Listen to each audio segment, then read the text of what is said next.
Here's something you might want to have a look at if you're interested in dissecting dog culture.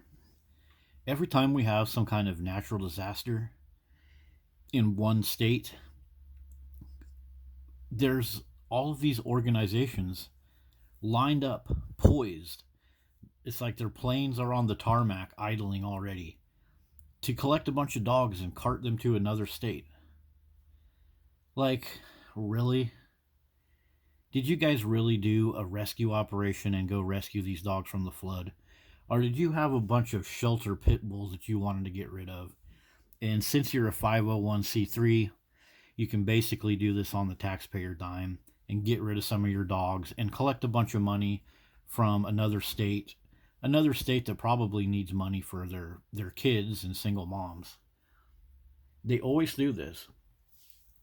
Look at some news stories from the history, and you'll see every time there's a hurricane, a flood, even some minimal natural disaster, all of a sudden a bunch of these tax exempt organizations can bypass rules and laws and everything else and carry dogs all over the place. Dogs that go to other cities, other states, and make other dogs sick. Some of these dogs end up attacking children. So, why not take care of the humans with these natural disasters? Leave the dogs to their own devices. They say that dogs are smarter than us. They say that dogs are going to give up our lives for us. Well, let them. Let them then. Let the dogs go fend for themselves in the flood. Let the dogs go rescue some humans in the flood too. Why do we have to go out of our way to put these dogs in all kinds of crates, take them all over the place in airplanes, while humans go hungry and humans go without warmth? The hurricane that just happened, Hurricane Helene, all of these stories, all of these news stories about the dogs that are affected by this hurricane, they just pop up like almost instantly. It's like the people that are watching the weather and realize a hurricane's coming, I don't think they're even telling the people that live there the hurricane's coming. I think they're lining up their planes and buses and airplanes to come sweep up some stray dogs that ran away from their owners during the hurricane, and then they can use all of that taxpayer money, keep a bunch of it for themselves while they take these dogs and cart them over to other states and make other people pay for them. Like, look at all the effort and look at how fast this stuff happens. Like, let's just go over here to an image search for this little thing. You see all, look at this. It's just like everywhere. Chicago welcomes Florida dogs displaced by the hurricane. And they got all these stories. Man and his dog was stuck. A man and a dog. A man and a dog. Oh, come on, guys. Yeah, some of these pictures that you're looking at are from other hurricanes. But, yeah, just something I just kind of want to get you guys to have a look at. Um, so much effort for dogs. So much effort. All the money. All the leashes and collars. And look at these dogs. They look like they're fresh from the groomers, some of them. And they're saying that these dogs are from the hurricane. It seems to me that a lot of these dogs are just rebranded. I mean, they have a hurricane happen or a flood happen, and then as long as they tell you the dog is rescued or part of the hurricane rescue operation, people line up because then they can get their free virtue signaling. They can get a whole bunch of these dogs in their house.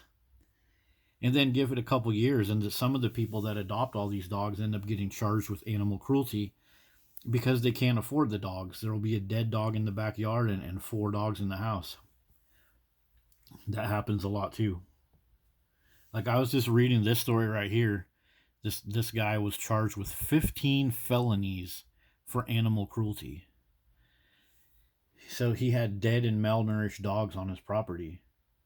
But why did he choose to get those dogs in the first place? He was probably trying to sell them to make money, or maybe he wanted to get dogs so he could look like he's a dog rescuer.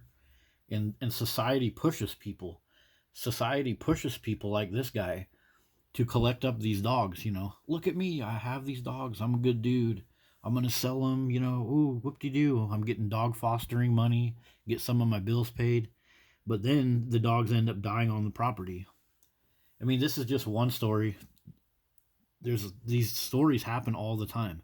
Animal cruelty, and there will be several dogs up in the house.